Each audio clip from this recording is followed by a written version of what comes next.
big hitting was key tonight. Drew, Luke, Jordan all came up in really big spots.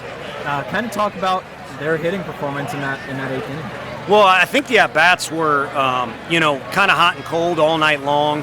And it's inevitable when you play this game, people are going to want to talk about the night before, you explode. You'd like to even out the runs, all the comments that can come.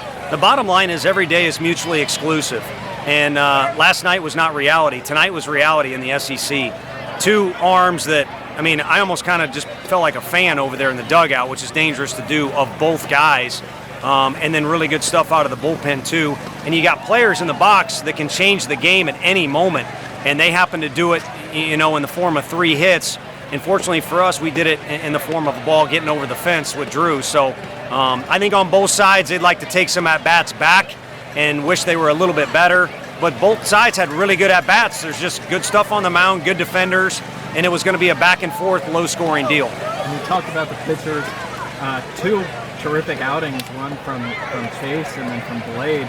Kind of talk about that move and Blade getting those 3 strikeouts to strand that runner at second. Yeah, starting with Blade, he slowly kind of crept back into getting in a rhythm, and there's even been some outings where it's like, ooh, that's even better than what we've seen in the past. And then maybe you revert back to a couple of the flaws or needing to get comfortable, whatever it might be. But it was, in my opinion, without sounding, cocky about the deal or anything, a matter of time and also a matter of repetitions, and we needed to get them in the right situations, and I think we've kind of done that. But tonight was totally different. We threw him right in the middle of a fire, after maybe leaving Burnsy in a little too long. The one thing I wanted to see when showed up to the park today, and I don't often do this, but in my mind, I was like, I just want to see Chase Burns get back in a rhythm. And he had last week a relief appearance, a couple weeks where he wanted to throw better, and that was Chase Burns. He was in a rhythm and really, really good. Again, I think I got too caught up in the tit for tat, he and Johnson, bam, bam, bam. And, I think maybe it's a little bit different night for him. He feels even better about it. But he's got nothing to be ashamed of. That was a pretty dang good outing. You combine the two, and it's a sweet place to be as a coach. You can make mistakes, and the players will make up for it on the mound. And then, as we talked before, the hitters did that as well.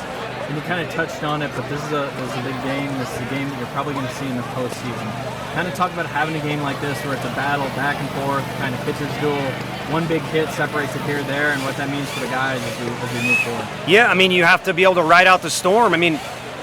They're wanting to win the game, and we're wanting to win the game, and it's there's no one has an advantage in that category. So our guys are trying like crazy, but it's not happening on the scoreboard.